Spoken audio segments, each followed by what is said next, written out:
Shalom Bapak Ibu Saudara yang terkasih dalam Tuhan Yesus Kristus. Kiranya kasih karunia dan damai sejahtera dari Allah Bapa kita dan Tuhan Yesus Kristus ada pada saudara sekalian. Amin. Mari Bapak Ibu Saudara, kita bersatu di dalam doa. Ya Tuhan, sungguh besar dan sungguh luar biasa karya-Mu dalam hidup kami. Engkau yang senantiasa menyediakan segala sesuatu yang kami perlukan. Dan pada saat ini kami mendapatkan nafas kehidupan, udara yang segar, hari yang baru, semangat yang baru, serta pengharapan yang disegarkan lagi oleh kasih Tuhan. Khususnya saat ini kami akan membaca firman-Mu. Kami percaya kehidupan kami semakin disegarkan oleh firman-Mu. Maka berkaryalah ya Tuhan lewat firman-Mu, sehingga kami dimampukan untuk menjalani hidup kami sehari-hari dengan senantiasa bersandar pada Tuhan. Dalam nama Yesus kami berdoa. Amin.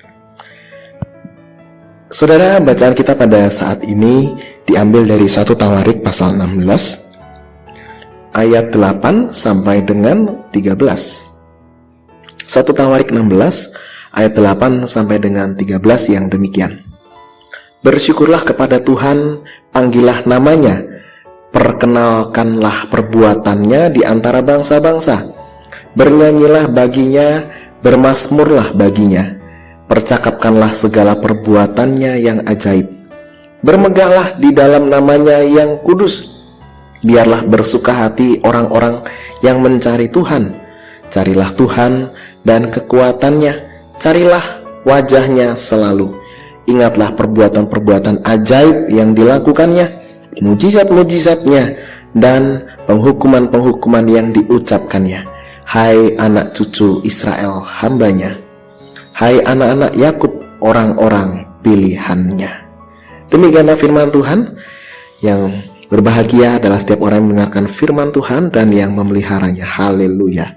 Perenungan kita pada saat ini berjudul bersyukur karena segala anugerah Tuhan. Saudara, Daud menyampaikan nyanyian puji-pujian ini dalam 1 Tawarik 16 ayat ke-8 sampai 13 ini dalam rangka dia telah resmi menjadi raja atas Israel. Sedemikian panjang perjalanan Daud untuk menjadi raja, bermula dari seorang yang biasa-biasa, anak yang paling terakhir, yang tidak terlalu dipandang di dalam keluarganya, bahkan juga tidak terlalu dipandang dalam kehidupan Israel itu sendiri. Tidak terlalu diperhitungkan oleh Saul, raja pertama Israel. Tapi seiring berjalannya waktu, Tuhan menuntun langkah Daud, Tuhan membimbing Daud, sehingga kebaikan-kebaikan Tuhan senantiasa dan terus dinyatakan oleh Tuhan kepada Daud.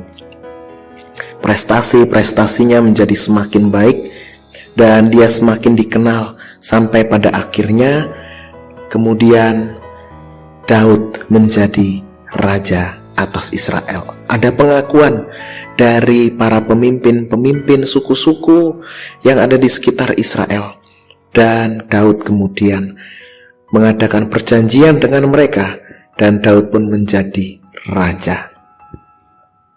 Lalu untuk mengukuhkan keberadaannya, tahtanya sebagai seorang raja, tabut perjanjian kemudian dipindahkan ke Yerusalem. Itu artinya bahwa Daud sebagai raja benar-benar didampingi, dituntun oleh Allah, yang kehadirannya bisa ditemukan lewat tabut perjanjian tersebut. Bapak Ibu Saudara yang terkasih dalam Tuhan Yesus Kristus, maka dia mengingat segala macam perjalanan hidupnya. Dia pernah dikejar-kejar oleh Saul, dia pernah merasakan kemenangan dalam perang, dia pernah merasakan himpitan-himpitan yang luar biasa, tapi juga pernah merasakan prestasi-prestasi yang luar biasa. Dan disinilah Daud kemudian bersyukur kepada Tuhan. Bapak Ibu Saudara yang terkasih dalam Tuhan Yesus Kristus, bagaimana dengan karya-karya Tuhan dalam hidup kita?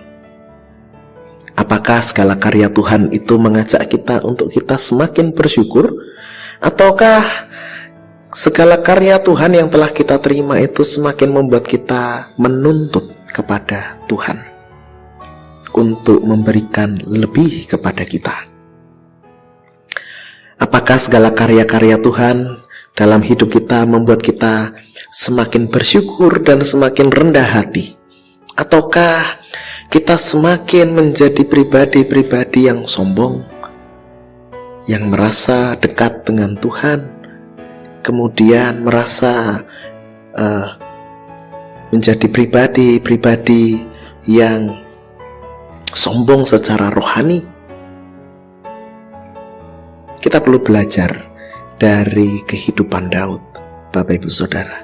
Semakin dia di puncak, dia semakin rendah hati. Bahkan kita perlu belajar dari teladan Yesus Kristus, di mana Tuhan sendiri datang berinkarnasi ke dalam dunia dalam kedudukannya yang sungguh tinggi. Tuhan Yesus Kristus merendahkan diri, merendahkan hati untuk mati di kayu salib. Begitu luar biasa karyanya bagi kehidupan kita. Bapak Ibu Saudara, mari kita sekali lagi seperti firman Tuhan, ingatlah perbuatan-perbuatan ajaib yang dilakukannya. Mengingat segala perbuatan ajaib yang dilakukan oleh Tuhan dalam hidup kita. Dan senantiasa juga mengingat tentang mujizat-mujizat dan juga penghukuman-penghukuman yang diucapkan oleh Allah.